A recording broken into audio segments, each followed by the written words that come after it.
Hello everybody and welcome back to What If Civilization Started Over. And today we are going to be looking at something happening immediately right here in Asia, in Mesopotamia. Last episode we saw this new blue country emerge out of this country, and it's not a puppet anymore, but it did lose a lot of land.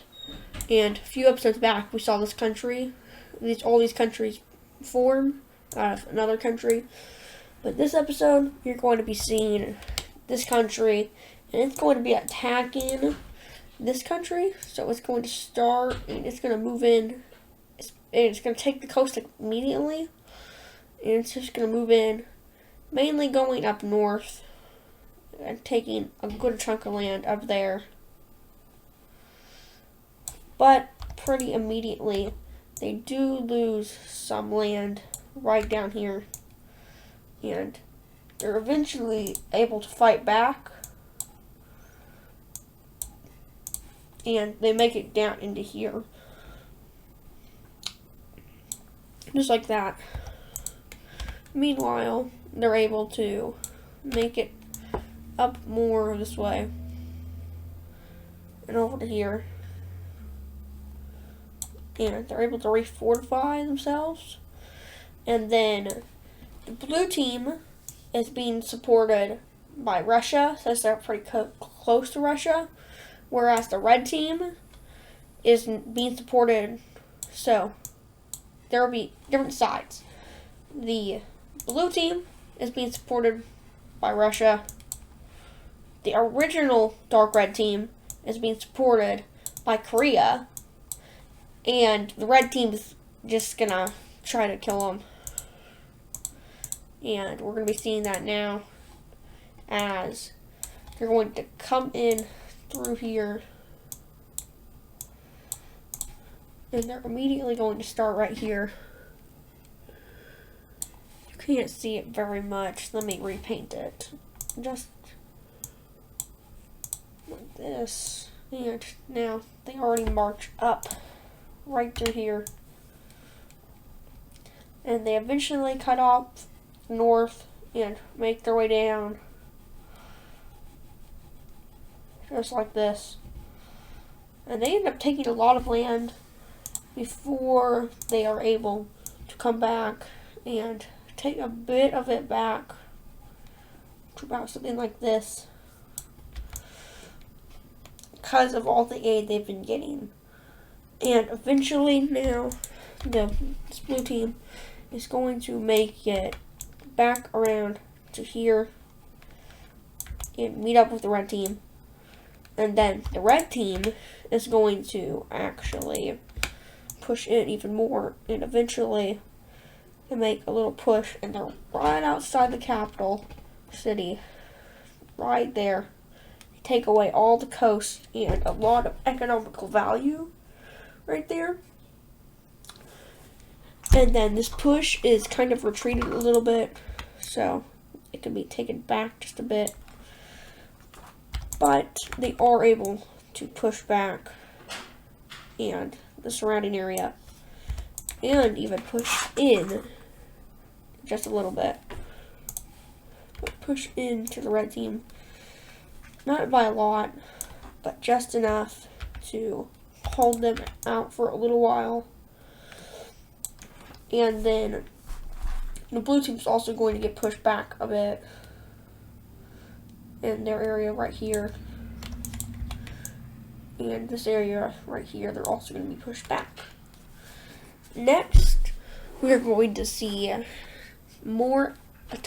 ton of support from Russia with this team as it eventually moves down and it takes even more of this area off where the red team can't get to it.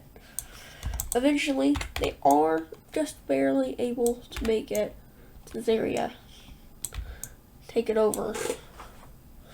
And now we're going to see them join alliances, just like so. No one right here is in alliance, but the blue team is going to join the Russian team's alliance. Just like this.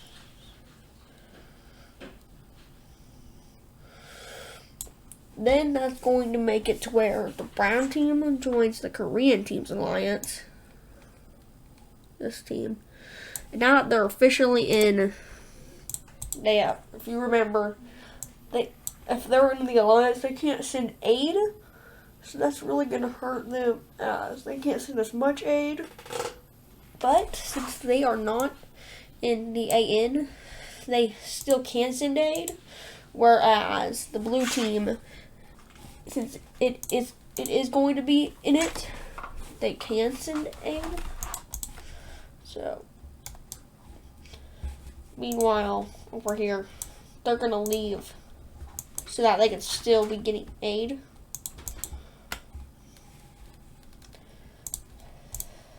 So now the blue team is not getting aid as well. It's really just like the red team that can't get like aid from other people to try to fight them off, but they're not really going to need it. So now it's more of an even fight, but not really, as the blue team eventually takes back all this land in return for the red team to go ahead and get some of their land back up here and even be able to march into their territory, the red team's territory that they just got a little bit. And now we're down to something like this. So if they don't have very much land back, but then there's going to be a little bit of unrest right in these provinces. So they're going to be able to link back up with the Union, or not the Union, but with the dark red team. And now the red team is just going to go to use like a lot of troops, and it's just going to reclaim like all this area till about like this. Whereas the blue team marches in, and they're able to take more of it over, and the sea provinces. And now all the red team's troops are withdrawn, and all their troops are withdrawn so they can reclaim it, just so they can defend their country area a little bit better, as they're able to take back all the blue team's territory that they just got. And then we see something happening, as they are going to be gifted a ton of so they were just sending troops, like the Korean team were just sending troops, and their allies were just sending troops to them. Now they're going to be sending a lot of more stuff, and they're in the Persian Gulf. There's going to be something that's seen, and it's a nuclear warship that has the Korean flag flying, and that's going to make everybody like mad, and tensions are just going to rise a ton more, as we're probably about 3 years into the Cold War, and now the whole world's going to go silent pretty much after this war, as everybody's just waiting to see what's going to happen. And the peace treaty here is eventually going to happen. Okay, and there's the peace treaty, and we see that the red team is now very small. The dark red team lost a lot of land. The red team gained a ton of land, and the blue team gained about all that land, which is a lot. And immediately there's just going to be a ton of unrest here, as eventually this province rejoins up with this team, and the red team gets a little bit more land. Then we see that the rest of these provinces break up, and the top two are going to form this sort of nation. And there's a lot of territory that's been taken away from this team, and now they're just going to go back and claim it back all again. Just like that. Meanwhile, this place is getting taken over to about all that land is just not theirs anymore. And it even goes into the red team and the surrounding nations. as this is a very big group and a lot of people want to join. Until it gets to about something like this.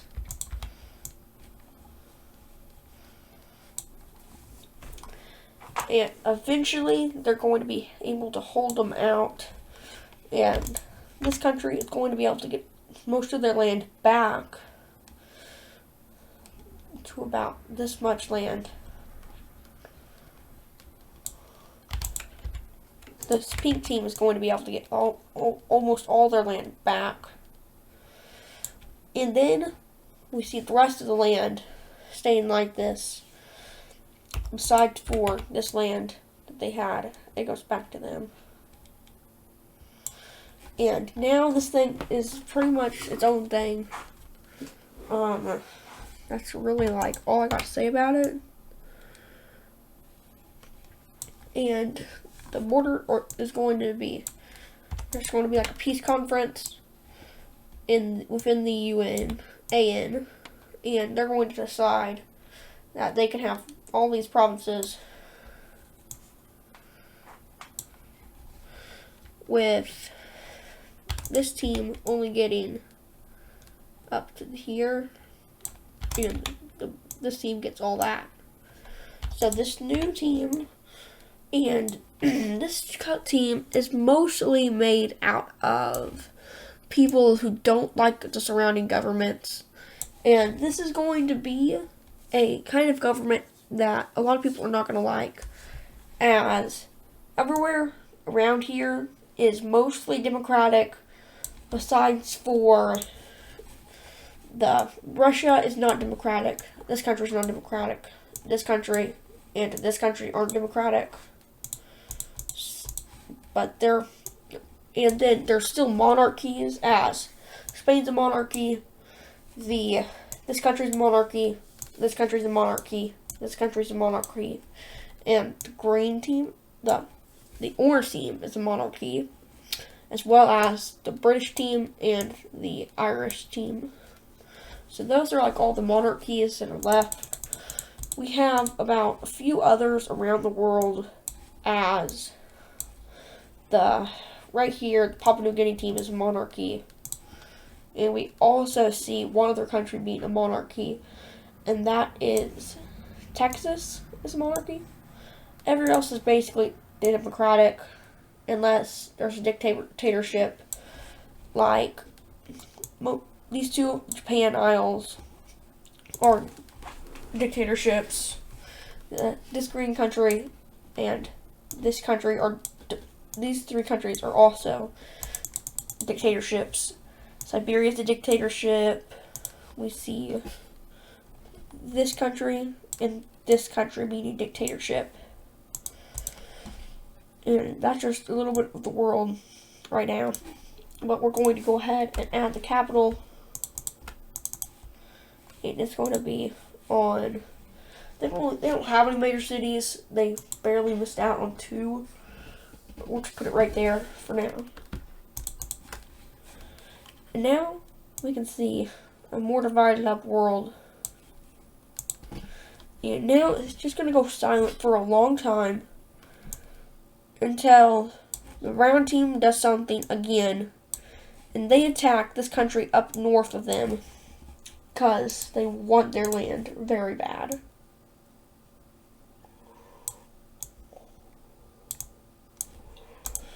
And they're going to immediately march in, just like this, through the bottom areas, and they're going to be sent aid by this other country right here that they're in the alliance with right here. They're very weak right now, but they're able to send a little bit of aid, but it is to no use, as the whole sea, the coastal access is all gone. And the morale of these troops is very low. Very, very low. But it's going to work out as they go up in here. But then something bad happens, and they go into the former area of the red team's area. And, like, they love the red team a lot. And that's going to make the red team mad. They're going to be like, get your troops out of there now. or we're taking you out of the alliance. So they're going to leave, and eventually they're able to march in, taking 2 major cities so far, and going up towards the 3rd one. But eventually they get pushed back just a bit, and they're showing resistance, and they eventually claim back this major city, and they take a lot more of this area back. But it doesn't really work. This is probably as far as they're going to get. As they eventually make it back up to this area, it all falls over to the ground team.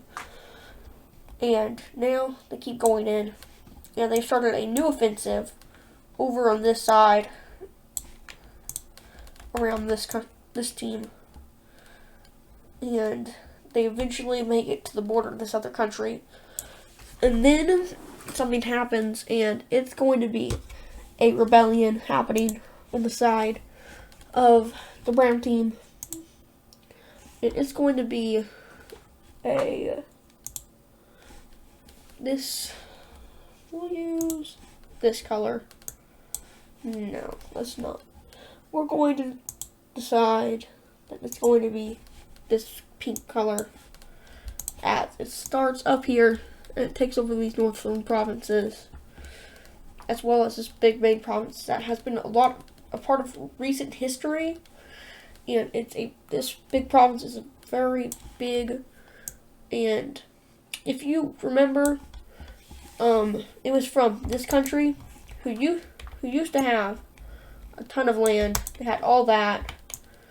They would have had all of this stuff.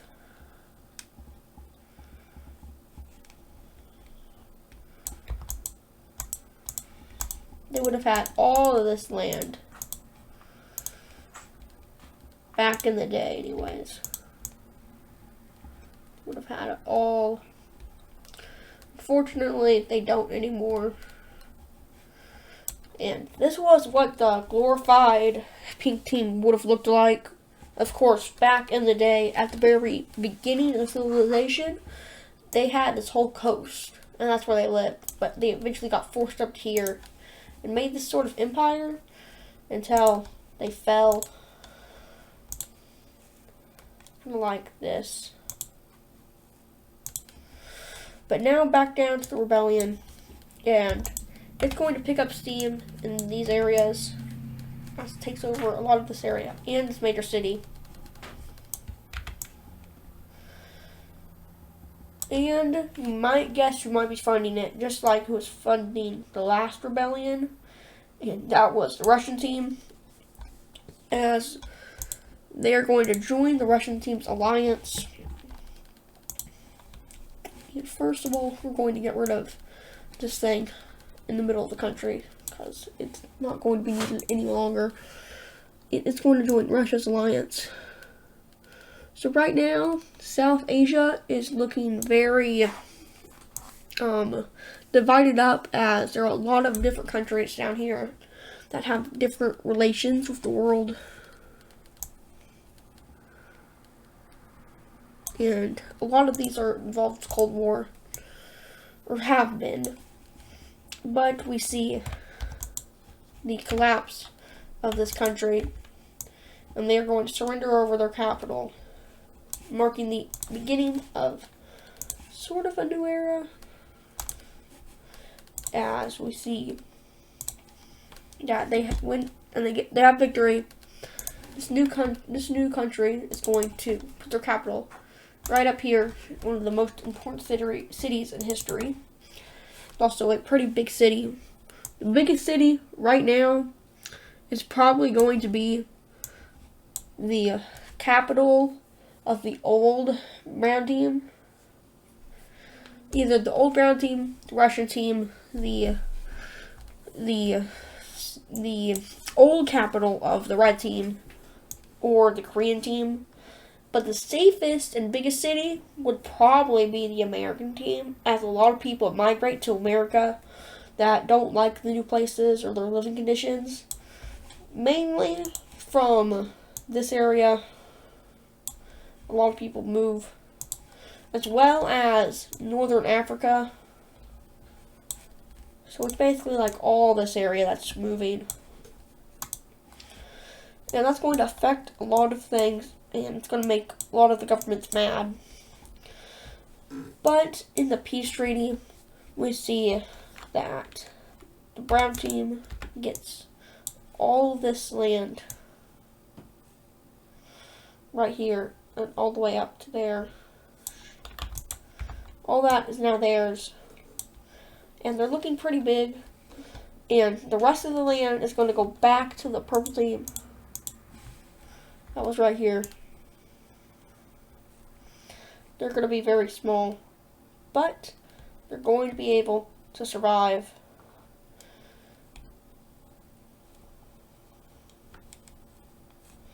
And they were not really rich.